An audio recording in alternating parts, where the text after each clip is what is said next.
I am রিফন video অবশেষে সেও সবার বিবেকের উপর দিয়া আবেগের উপর দিয়া মতি দিছে।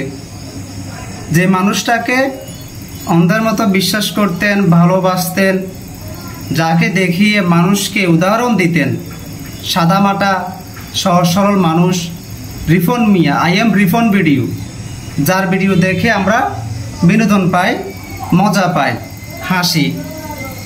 সে মানুষটার সহজ সরল মানুষটার মনের ভিতরটা এতটা কুৎসিত জানা ছিল না। গতকাল তার একটা স্ট্যাটাস পেয়েছিলাম, তার ভেরিফাইড ফেসবুক পেজে দুঃখ প্রকাশ করেছিল।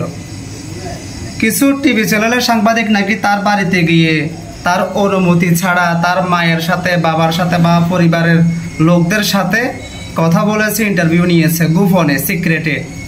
হ্যাঁ, এই বিষয়ে সে বিস্তারিত তুলে ধরেছিল। সে সোশ্যাল মিডিয়ায় কবে থেকে এসেছিল বা সে এই পর্যন্ত কিভাবে আসছে, তার দ্বারা কারো ক্ষতি হয় নাই, আগামীতে হবে না।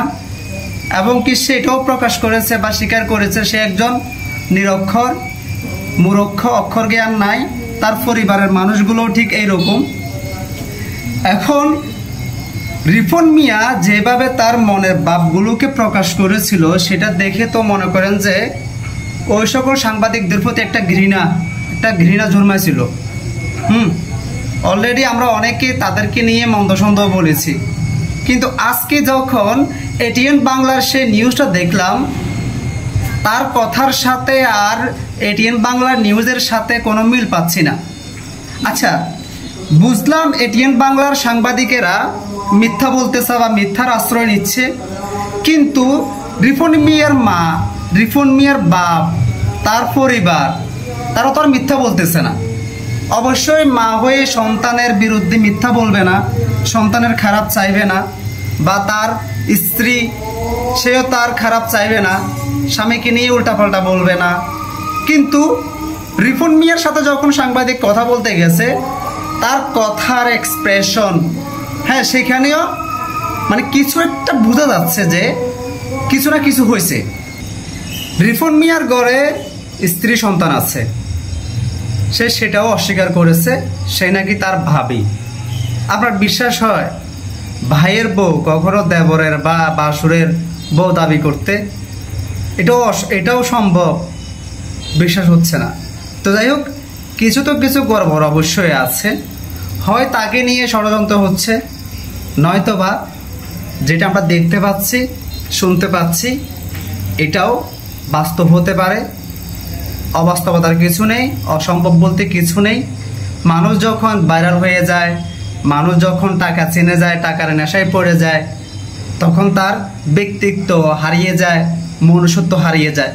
এটাকে আমরা অস্বীকার করলে চলবে না, বিশ্বাস করতে হবে।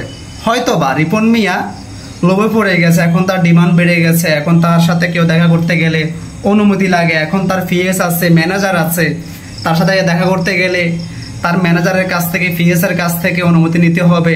তার সাথে দেখা করা যাবে কি না, কথা বলা যাবে কি না, ভিডিও করা যাবে কি না, কতক্ষণ সময় লাগবে সে আসতে, নানা ধরনের কিস্সা কাহিনী।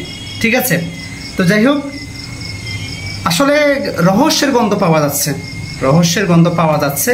যদি সত্যি রিপন মিয়া তার মা বাবার খোঁজখবর না নিয়ে থাকে বা মা বাবা থেকে সে গাফেল থাকে, হ্যাঁ, তাহলে সে এটা কিন্তু মোটেও ঠিক করে নাই। তার অতীতকে সে ভুলে যাচ্ছে, তার মা বাবাকে ভুলে যাচ্ছে। এটিএন বাংলার প্রতিবেদন দেখার পর একটা জিনিস জানতে পারলাম, রিপন মিয়া যখন নতুন নতুন ভিডিও বানাচ্ছিল তখন তার বাবা কিন্তু তাকে হেল্প করেছিল বা ক্যামেরাম্যান ছিল, সেটা আজকে জানতে পারলাম আর কি। তো এখন সে যখন অন্যদেরকে দিয়ে ভিডিও বানাতো তখন তার বাবাকে সরাই দিয়েছে, তার বাবার সাথে তার ভিডিও করে না। তার বাবার এই জায়গাতেও মনোকষ্ট। তো একটা জায়গা আমি আসলে এটিএন বাংলা নিউজকে বিশ্বাস করতাম না যদি রিপন মিয়ার মা বাবা, তার পরিবার কথা না বলতো। রিপন মিয়া যেটা প্রকাশ করেছে যে অনুমতি ছাড়া, বিনা অনুমতিতে সাংবাদিকরা তার পরিবারের সাথে কথা বলেছে। এখানে দেখলাম যে রিপন মিয়ার মা নিজে সাংবাদিকদেরকে ডেকে নিয়ে গেছে। সাংবাদিকরা অন্য একটা ঘটনা তদন্ত করতে গিয়েছিল বা রিপোর্ট করতে গিয়েছিল, যাওয়ার পথে ওই ব্যক্তি সম্পর্কে জানতে চাইলে পরবর্তীতে জানতে পারে যে ওই মহিলা রিপন মিয়ার মা, আইএম রিপন বিডিওর মা। পরবর্তীতে তার মা সাংবাদিকদের কাছে বিস্তারিত বলে এবং ঘটনার সম্পর্কে জানায় এবং ঘরের ভিতরে কি অবস্থা খোঁজখবর রাখে না, অথচ সে অন্য জায়গায় ঢালাই করে বিল্ডিং ঘর বানাচ্ছে। তো যাই হোক, আমরা আসল সত্যটা অবশ্যই জানতে পারবো।